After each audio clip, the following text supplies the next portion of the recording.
And we're live, my friends. It is Wednesday, November the 22nd, 2023 at 5:01 p.m. Hope everyone's doing okay this Wednesday. Happy hump day. Hopefully, at least a very positive one at least. I know people are busy. There's Black Friday deals going on.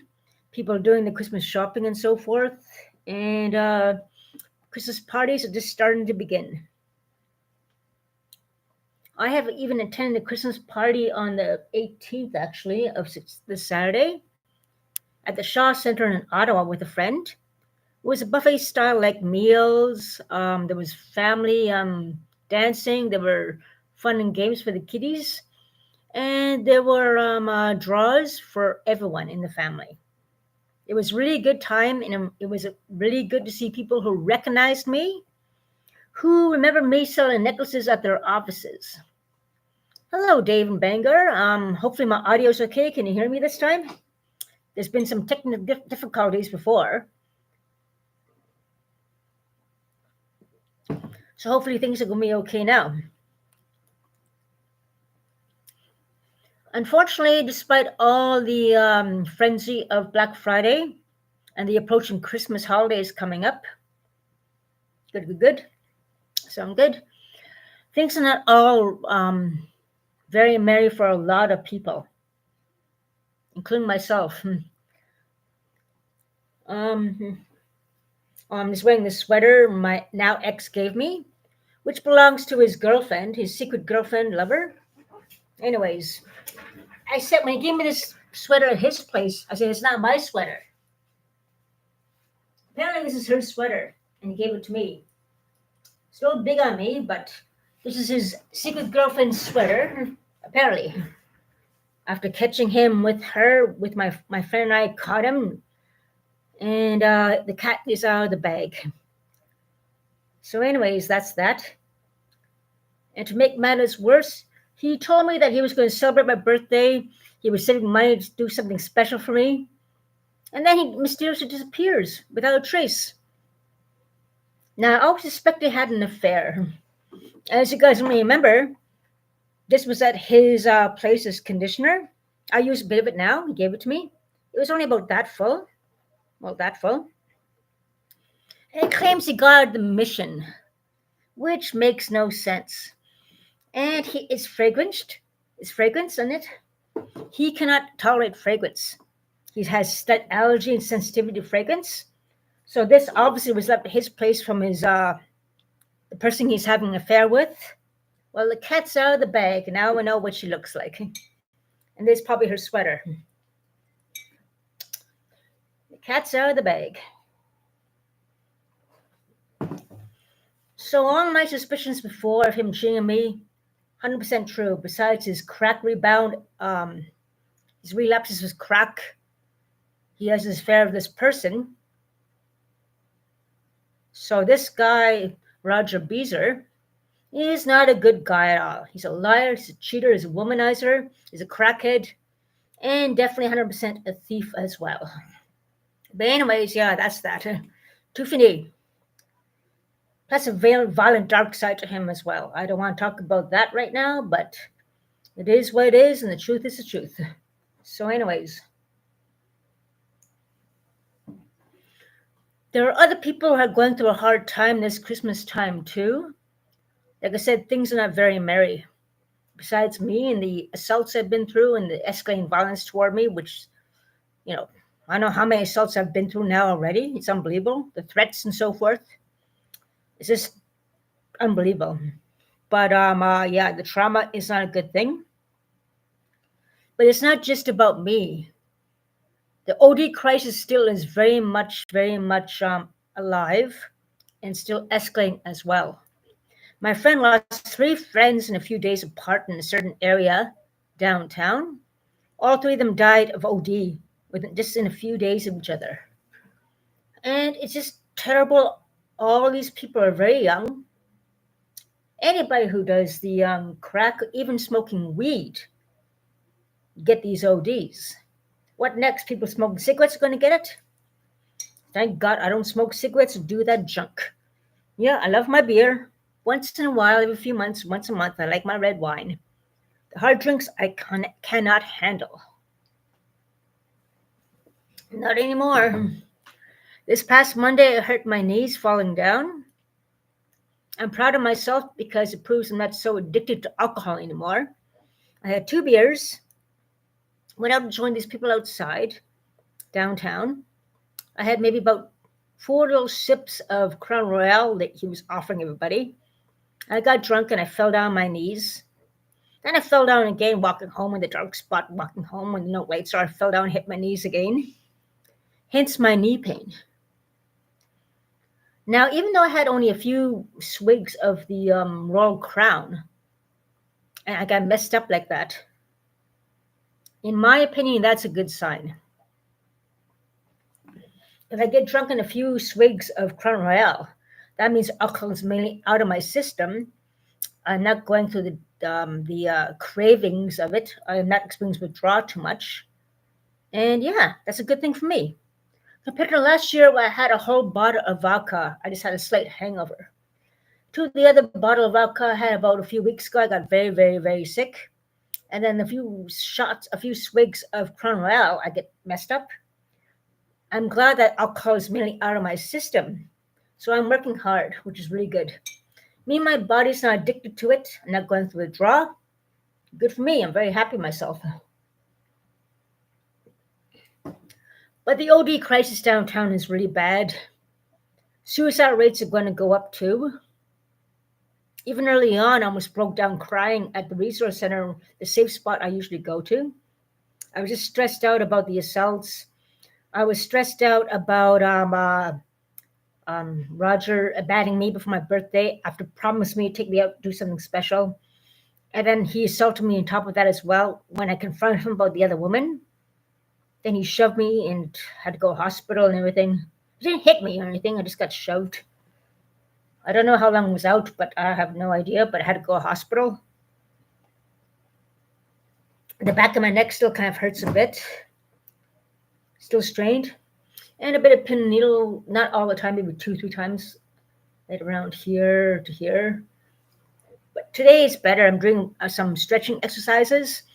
I only got the pins and needles from the nerve damage only once today. Thank God, instead of 2-3 times. So it's a good sign it's healing. Thank God. And spending time with myself. I got a good support system at the safe place. But early on, I did not feel like talking to anybody. Everything was piling up on me and I just broke down. So I'm glad I cried it out a bit. I don't tend to cry too much, but I'm glad I did. And it needed to be done. Yeah, it's just a hard time. Christmas is going to be a hard time for a lot of people. For breakfast, I had some eggs and toast. I had a nice cup of coffee. And people have beers for breakfast all the time. It's not right. I'm glad to say I didn't have beer for breakfast at all the past quite a while. Been having coffees and teas, which is good. So I've come a long way. There are people I know who have beers every day, 7 days a week at 7 a.m. and drink all day into the night. I don't know how they do it. So I'm glad I have my coffee. They have $1 special quickie still, but they had no large cups, so medium coffee had to do. Had my lunch at the safe place, had 2 other coffees, and I got a few errands done. Only one errand done because my knee's hurting too much from falling down. But yeah, doing good. And whoever's mentioning that beer's not just for breakfast, I don't do that anymore. I've not done that for a long time. And there are people who do that every day. And they know who they are. And there are people spreading lies about me all the time. I'm used to that too. Defamatory comments. That's one thing I've dealt with as well. Threats and all this jazz and just terrible. But yeah, I'm doing okay.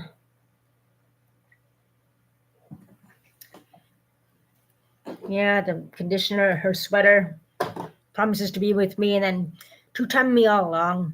Major womanizer, major liar.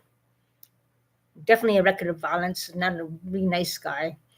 Everyone says he's a nice guy, but his true colors come out. He's not a good guy at all.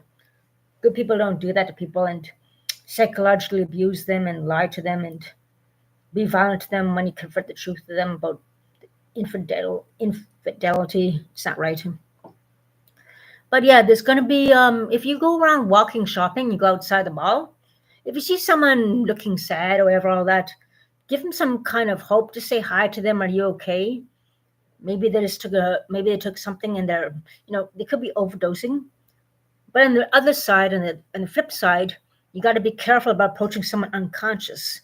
I did that once, made by the mistake with a gentleman. I thought he was ODing. I went to make sure that he was okay. He jumped up and grabbed him by the throat really hard.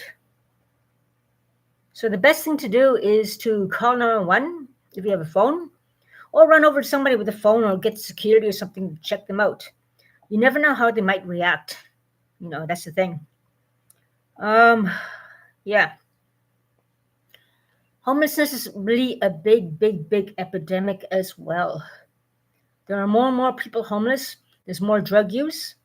And it's like the meth problem is the main problem with the young people, it seems, in their 20s. I talked to a few people and asked them what the big deal is about it. They claim it lasts longer than the other drugs they usually get. I didn't ask about the price or anything. I was just curious talking to them. And yeah. But these 20-olds it's a really sad case. These 20-olds get manipulated into drugs, get coerced, and how should I say it? I can't think of the word right now. But they're sued to stay in the drugs. And they're treated nice to stay in the drugs. That's the problem. Like this one person in her 60s has all these young people going there all the time getting drugs from her. And it's just a really sad case.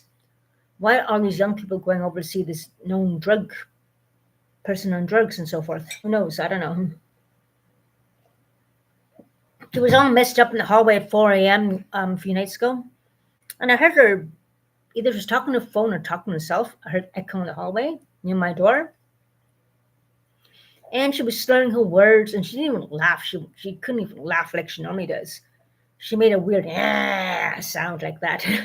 So I don't know. She wasn't high. She was drunk out of her mind. Because if she was high, she'd be ranting and raving and more, hyper or high or whatever. So I don't know what that was about. Who knows? I don't know. Woke me up. But yeah. Again, Christmas time is a hard time for a lot of people. There will be a lot of people being depressed. A lot of loss. Me, myself, I lost all my family members around Christmas time. It's going to be the toughest time of the year for me. So I'm going to need a lot of good, positive support. And there are going to be other people with addictions who are going to go 10 times worse. Suicides as well, like I said. It's going to be the toughest time of the year for a lot of people. So, yeah. I'm glad I cried things out early on in a safe spot. All the abuse, all the assaults, all the threats against me, the violence against Indigenous women just up the sky and everything. It's just insane. Trying to make this place a safe place, get the drugs out and the troublemakers out. And this is the price you pay. Anyways, yeah. That's my message for now. And if you check out Christine Lauritown's channel, she touches base on the violence in shelters, bullying, and she's also into other subjects as well, which is very interesting and a need for concern in the Ottawa area anyway. So it could be universal as well. So that's about it for now, I got to say. And keep a good support system. You can cry it out if you feel like things are overwhelming, cry it out. But stay strong. I'm glad I cried things out early on. I got it out, so I feel a little okay. Can't do much with my swollen knee. I can't walk too much. So that's the main thing that counts. I need a haircut so bad. Anyways, take care, stay safe. That's my message for today. and the update of what's happening. Stay safe, my friends. Take care. Egg Witch. Talk to you soon.